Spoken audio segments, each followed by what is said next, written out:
So, well, joining us for the Pioneer Jim Montgomery show, shockingly, is Jim Montgomery, as he has made his way up to the press box and joining us. And, Nick Larson and I were just saying, Coach, that, after 5-1 last night, 6-1 tonight, really this weekend went just about as well as you can possibly imagine. The homecoming for Troy Terry, highly successful tonight.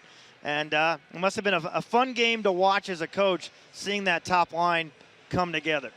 Yeah, it was good. I mean, they did a lot of stuff that we saw. They made a lot of little one-touch plays and moving off the puck that we saw from our top line last year. So it's going to be interesting to see how they continue to get better and grow together here, because the plan is to leave them together and see how good they can become. Yeah, I mean, I was wondering when that was going to happen, and when it happened tonight, it was just so exciting to see that not only they score so many points, but how many they set up or almost set up.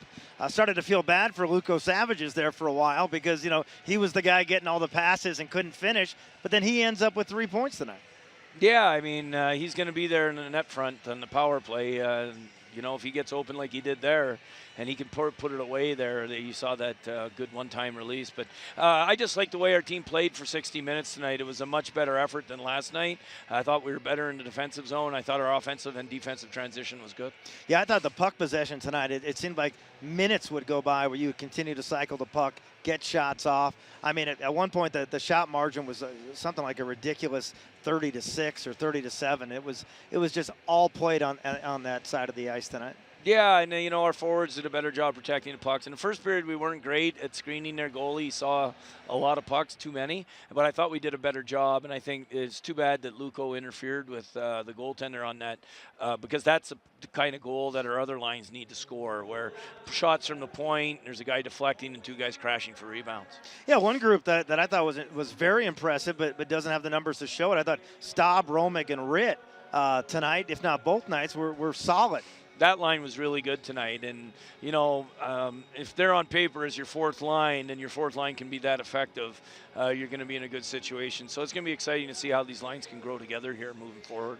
Yeah, and Evan Cali, I mean, a tough game for a goaltender to play. I mean, you have virtually no shots, and all of a sudden just a couple of howitzers coming at him, and it was too bad he couldn't get the shutout, obviously, and ironically, the 2 power play goals that ASU scored this weekend were both on the power play. Yeah, but our penalty kill hasn't been great, but that was kind of they shot the puck and we blocked it and screened it, and the guy made a great shot.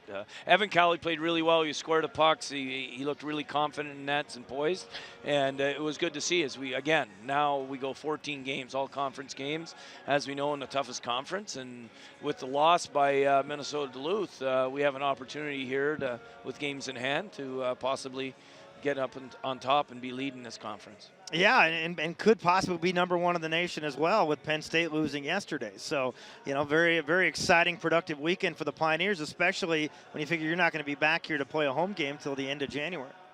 Right. I mean, it's these next 4 games are really important. We're going to a tough 2 environments and very drastically different teams with Western and St. Cloud. So this is our toughest stretch here in the second half. If we can do well here, it really shapes up for us to be a #1 seed come the end of the year. You know how I love to give you coaching advice because you listen to it. You tell it to the team. Try to stay out of the penalty box against Western Michigan. I think they score almost at will on the power play with that darn Iacobelli. Yeah, they're really good on the power play. So, yeah, that's going to be a big focus. But we will have to work on our special teams, and they need to continue to get better. Even our power play tonight was more possession time, but we're still not that crisp and reading off each other. But I do like that play with Troy Terry being on the goal line, being able to go behind the net. All right, well, thanks for taking the time tonight. Congratulations on the weekend. All right, thanks. All right, that's head coach Jim Montgomery. We'll wrap things up when we return on Pioneer Postgame on ESPN Denver.